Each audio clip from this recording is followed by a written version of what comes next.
കേരളം ആര് പിടിക്കുന്നുവോ അവരോടൊപ്പമാണ് തിരുവനന്തപുരം ജില്ല നിൽക്കുക.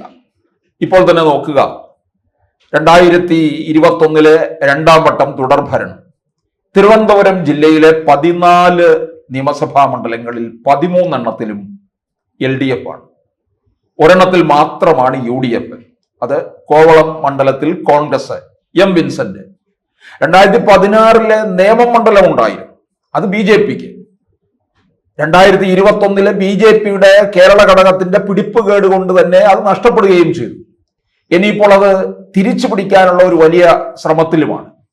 പക്ഷെ 2026 വരുമ്പോൾ കളി മാറാൻ പോവുകയാണ്. അത് ഏത് തരത്തിലേക്ക് പോകും എന്ന് ചോദിച്ചാൽ, BJP ഇവിടെ നിർണായക ശക്തിയായി മാറിക്കഴിഞ്ഞു. അത് അടിവരയിടേണ്ട കാര്യമാണ്. അമിത്ഷായുടെ ഇവിടെ പറഞ്ഞിട്ട് പോയ ഒരു കാര്യം അന്തരീക്ഷത്തിൽ നിൽക്കുകയാണ്. അതിന്മേലേറെ ചർച്ച പലരും മറ്റിരു മുന്നണികൾ ചെയ്തിട്ടില്ല. പക്ഷേ അത് വളരെ പ്രധാനപ്പെട്ട ഒരു കാര്യമാണ്. അതായത് 2026 BJP കേരളം ഭരിക്കും എന്ന് പറഞ്ഞത്. ശരി, തിരുവനന്തപുരത്തെ കാര്യം നോക്കുമ്പോൾ LDF ചില സീറ്റുകൾ നിർത്തും. CPM, UDFന് ഈ കോവളം നിലനിർത്താൻ കഴിയും.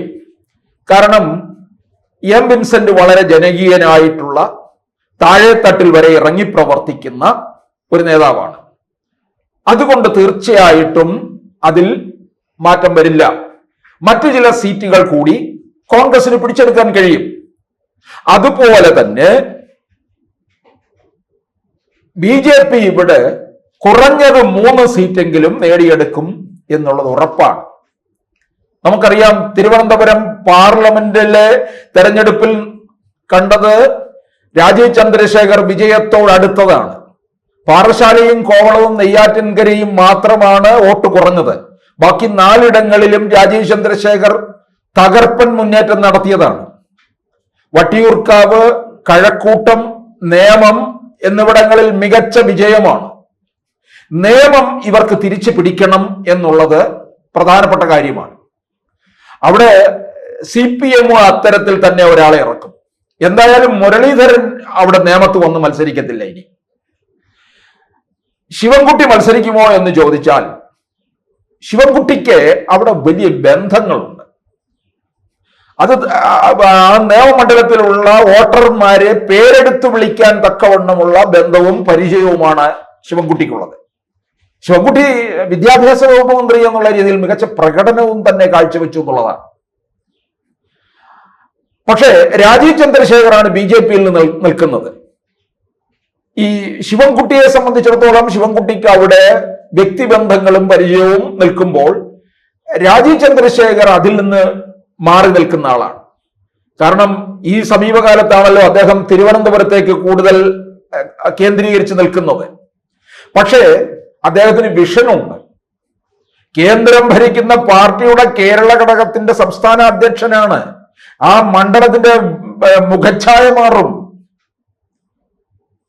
ഈ വ്യക്തിബന്ധവും പരിചയത്തിനും അപ്പുറം ഒരു വിഷൻ ഉള്ള ഒരു നേതാവ് അവിടെ മത്സരിക്കുമ്പോൾ ജനം ആരെ പരിഗണിക്കും എന്നുള്ളതാണ് നമ്മൾ നോക്കേണ്ടത്. ഇനി ശിവൻകുട്ടി ആരോഗ്യ പ്രശ്നങ്ങളാൽ മാറി നിൽക്കുകയാണെന്നുണ്ടെങ്കിൽ പാർട്ടി അവിടെ മത്സരിപ്പിക്കാൻ പോകുന്നത് തിരുവനന്തപുരത്തിന്റെ മേയർ ആര്യ രാജേന്ദ്രനെയാണ്. ആര്യ രാജേന്ദ്രൻ മേയർ സ്ഥാനത്തിരിക്കുമ്പോൾ പിൻസീറ്റിൽ ഡ്രൈവ് ചെയ്യാൻ ആളുണ്ടായിരുന്നു. ആനാവൂർ നാഗപ്പനെ പോലുള്ളവരൊക്കെ ആയിരുന്നു ഭരണം നിയന്ത്രിച്ചിരുന്നത്. അവരുടെ പ്രിയപ്പെട്ട സഖാക്കന്മാർക്ക് ഉദ്യോഗലബ്ധി, ഇല്ലാത്ത പൊങ്കാലയ്ക്ക് പണം എഴുതിയെടുക്കൽ, ഇങ്ങനെയൊക്കെയുള്ള കാര്യങ്ങൾ നമ്മൾ കണ്ടതാണ്.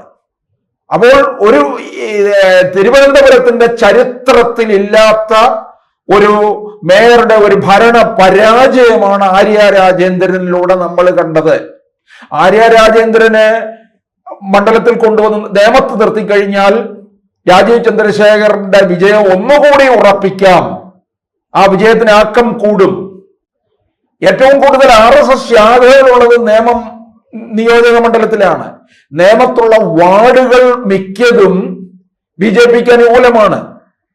അതുപോലെ തന്നെ വട്ടിയൂർക്കാവ് മണ്ഡലം ബി ജെ പി പിടിച്ചെടുക്കാൻ പോകുന്ന മണ്ഡലമാണ് വട്ടിയൂർക്കാവും നേമവും കഴക്കൂട്ടവും. കഴക്കൂട്ടത്ത് കോൺഗ്രസിൽ നിന്ന് അഡ്വക്കേറ്റ് JS അഖിലായിരിക്കും മത്സരിക്കുക. അതുകൊണ്ട് മുമ്പ് 2021 വന്നിട്ട് ഡോക്ടർ SS ലാലായിരുന്നു മത്സരിച്ചത്.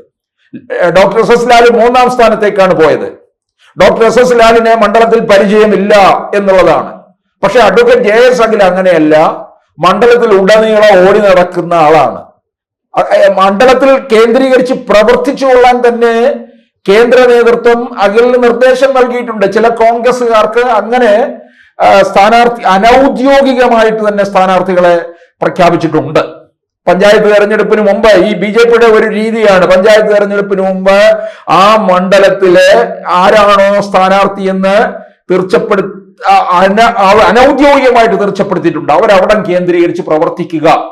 അപ്പോൾ അത് നിയമസഭാ തെരഞ്ഞെടുപ്പിന് കൂടുതൽ ആക്കം കൂട്ടും എന്നുള്ളതും വിജയസാധ്യതയിലേക്ക് പോകാനും കഴിയും, ജനങ്ങളുമായുള്ള ബന്ധം ഊട്ടി ഉറപ്പിക്കാനും കഴിയും എന്നാണ് പാർട്ടി വിലയിരുത്തുന്നത്. അപ്പോൾ അവിടെ JS അഖിലും അത് BJPയിൽ നിന്ന് കേന്ദ്ര മന്ത്രിയായിരുന്ന V മുരളീധരനുമായിരിക്കും മത്സരിക്കുക എന്നുള്ളത് ഉറപ്പായിട്ടുള്ളതാണ്. കടകംപള്ളി ഇനിയും മത്സരിക്കില്ല എന്ന് തന്നെ പറയാം. CPMന്റെ ആര് എന്നുള്ള ഒരു ചോദ്യവും അവിടെ നിൽക്കുന്നുണ്ട്. CPMന് കഴക്കൂട്ടം ഇനി ബാലികേറാമല തന്നെയാണ്. പക്ഷേ CPMന് ഉറപ്പായും കിട്ടാവുന്ന ഒരു മണ്ഡലം എന്ന് പറയുന്നത് കാട്ടാക്കടയാണ്. കാട്ടാക്കടയിൽ കോൺഗ്രസ് അപ്രസക്തമാണ്. പക്ഷെ BJP അതിശക്തമായിട്ട് നിൽക്കുന്നുണ്ട്.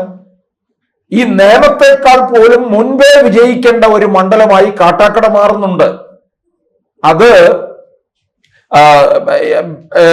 അവിടെ മുമ്പ്, അതായത് പാർലമെന്റ് തെരഞ്ഞെടുപ്പിൽ പോലും അവിടെ 1ാം സ്ഥാനത്താണ്.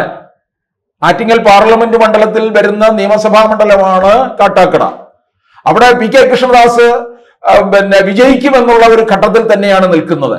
പക്ഷെ IB സതീഷ് മത്സരിക്കുന്നത് കൊണ്ട് മത്സരം അല്പം കടുക്കും എന്നുള്ളത് ഉറപ്പാണ്. ബലാബലമാണ് അവിടെ നിൽക്കുന്നത്. ആരാണ് മുമ്പൻ എന്നുള്ളതാണ് അറിയേണ്ടത്. കാട്ടാക്കടയിൽ കടുത്ത മത്സരം തന്നെ ആയിരിക്കും ഉണ്ടാകാൻ പോകുന്നത്. നേമത്തിന് മുന്നേ തന്നെ BJPക്ക് വിജയം കുറിക്കേണ്ട ഒരു മണ്ഡലമായി നിൽക്കുന്ന ഇടമാണ് കാട്ടാക്കട. അതുപോലെ തന്നെ CPMന് ഉറപ്പ് പറയാവുന്ന ഒരിടമാണ് അരുവിക്കര. അരുവിക്കരയിലെ സ്റ്റീഫൻ കളം പിടിച്ചു കഴിഞ്ഞിരിക്കുകയാണ്. ശബരിനാഥിനെ പരാജയപ്പെടുത്തിയിട്ടാണ് സ്റ്റീഫൻ അവിടെ വിജയിച്ചത്. ശബരിനാഥിനെ ഇനി അവിടെ നിർത്തുന്നില്ല എന്നാണ് പാർട്ടി തീരുമാനം. പക്ഷേ ശബരിനാഥ് തിരുവനന്തപുരം സെൻട്രലിൽ നോട്ടമിട്ടിരിക്കുകയാണ്. പക്ഷെ ഈ തിരുവനന്തപുരം സെൻട്രലിൽ നോട്ടമിട്ടിരിക്കുന്നു എന്ന് പറയുമ്പോൾ ഇവിടെ CMPയിലെ CP ജോൺ മത്സരിക്കാനായിട്ട് പ്രവർത്തനം തുടങ്ങിക്കഴിഞ്ഞിരിക്കുകയാണ്. UDFിലെ ഘടകകക്ഷിയാണ്. ഘടകകക്ഷിക്ക് CMPക്ക് ഒരു സീറ്റ് കൊടുക്കും. CP ജോൺ ജയിച്ച് UDF അധികാരത്തിൽ വന്നാൽ മന്ത്രിയും കൂടിയാണ്. CP ജോണിന് ഇപ്പോൾ കുന്നംകുളത്തേക്കാൾ താല്പര്യം തിരുവനന്തപുരം സെൻട്രലിലായിരിക്കുകയാണ്. അപ്പോൾ ഇവിടെ മത്സരം വേറൊരു തരത്തിലേക്ക് മാറാനും സാധ്യത ഉണ്ട്.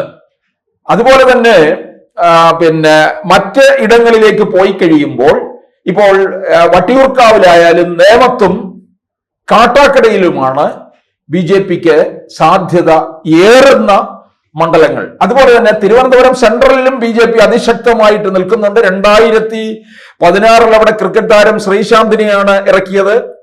അപ്പോൾ ഇവിടെ BJPക്ക് ഉണ്ടാകുന്ന ഒരു മുന്നേറ്റം എന്ന് പറയുന്നത് രാജീവ് ചന്ദ്രശേഖരന്റെ പാർലമെന്റ് തെരഞ്ഞെടുപ്പിന്റെ അടിസ്ഥാനത്തിൽ പറയുമ്പോഴാണ് ഇത്തരത്തിലുള്ള വിജയം ഉണ്ടാക്കിയെടുത്തത്. പിന്നെ പാറശാലയിലും നെയ്യാറ്റിൻകരയിലും ഒക്കെ, നെയ്യാറ്റിൻകരയിൽ സംശയമാണ്, പാറശാലയിൽ CPMന് നിലനിർത്താൻ സാധിക്കുന്ന ഇടം തന്നെയാണ്. അപ്പോൾ BJP ആയിരിക്കും തിരുവനന്തപുരം ജില്ലയിലെ ഒരു നിർണായക ഘടകമായി, കക്ഷിയായി മാറാൻ പോകുന്നത്. കുറഞ്ഞത് 3 സീറ്റ് BJP തിരുവനന്തപുരം ജില്ലയിൽ നേടിയിരിക്കും.